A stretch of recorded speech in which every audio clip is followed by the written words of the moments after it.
സ്വന്തമായിട്ട് നിക്കാൻ പറ്റണില്ല. അപ്പൊ പാലൂരാൻ പോണം.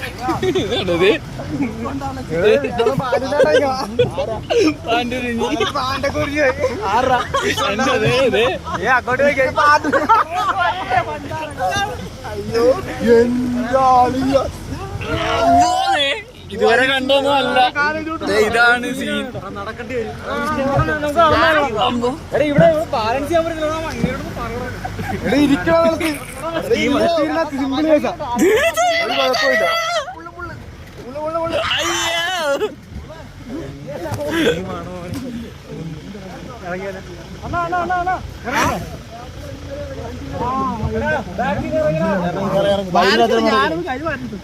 ചാടി ഇറങ്ങിപ്പല്ല അങ്ങനെ മാനം നേരിട്ടു.